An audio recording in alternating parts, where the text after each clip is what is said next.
So this will be our third installment of a BlackmarDiemer formation, or what the modern computer engines are calling this type of thing.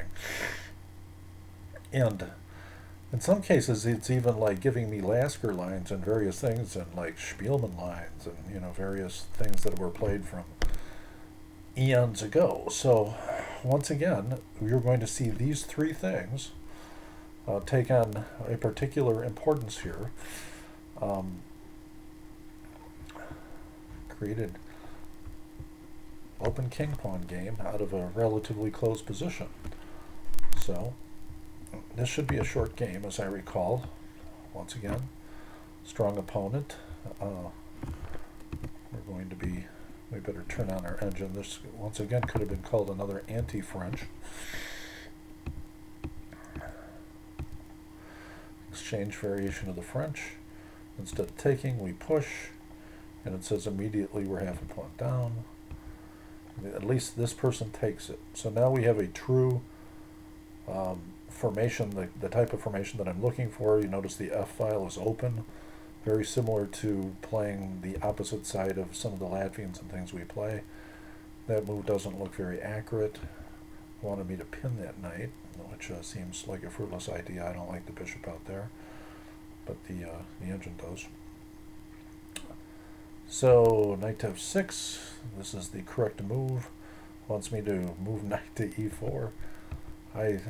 Because it wants to like take that pawn, that d4 pawn, which it turns around and says, well, it can't do anyway. So bishop to e7, and now it wants look at the a3 and queen to d2, and this is a situation where that pawn is poisoned. If he plays knight takes pawn, he loses his queen after knight takes knight. So the fact is that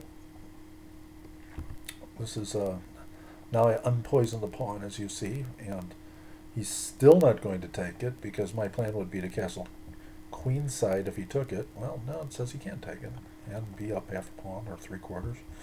But that's the computer. The longer you let the computer run, the more accurate it gets. Now it wants me to castle long, which I do.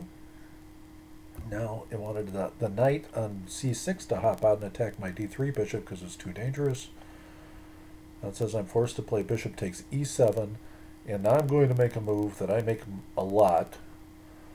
And I can't recommend this move except I play it. So I don't know what to tell you about that, except I don't like exchanging that bishop off. And I could exchange it off, but the longer I avoid exchanges, the happier I am and the more accurate I get. So I just bring it back.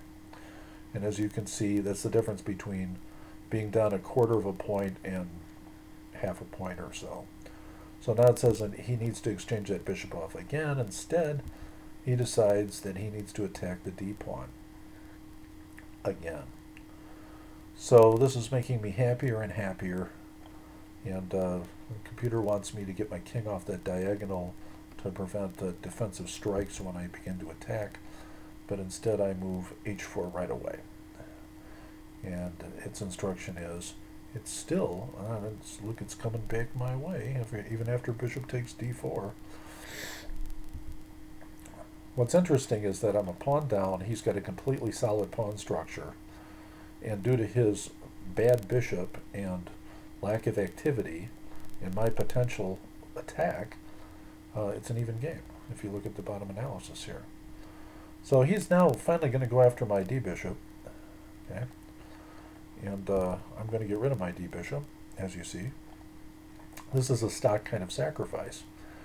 Now, we can't forget about these knights over here, because they do things, he could, if he ever gets a chance, he's going to have some activity there. So it says he cannot take this. Well, it says he can take it a little bit, but mostly it's king to h8. And as you can see, that move knight to b4 is a losing move. After bishop takes check, it says he's now going to be down 3. That's enough for a loss. Computer says move in the corner, he takes. Now we check, and he's down even more. And this is the kind of formation that black just generally has to be incredibly good at surviving. So if there was a survival line here, the computer would find it, but Now, usually they involve some sort of left space, not having your rook on f8, forcing white to take a perpetual instead of like defending it, maybe moving a knight back to where the bishop is. If he takes that bishop, it's sure death. It's a discovered check followed by mate very shortly. He can't move his f-pawn, if he retreats back into the hole of the formerly castled position because the pawn would get pushed to g6. And so in general, this game's completely shut. Now I see he's about down 6. So he moves his king out, which is about, the panicky chance. And now it says I've got a mate in 3, and in these type of speed games, I don't really care about these things. So it begins with queen to e4 check, obviously. There's mates and discovered mates. And it ends with a pawn checking. Look at that. So I check, and it says he can move back, and I'm playing sloppy chess. I apologize for that again. But let's face it, where's he going to go? He goes to h6, he gets discovery on his queen from the knight. So in either case, he's going to be forced into resignation. So he moves there, and that's now mate 1, which unfortunately I don't miss. And the fact is that this was a very short game against a relatively strong opponent, and showing you the BlackmarDiemer formation and how to attack out of it. And that's the end of this section.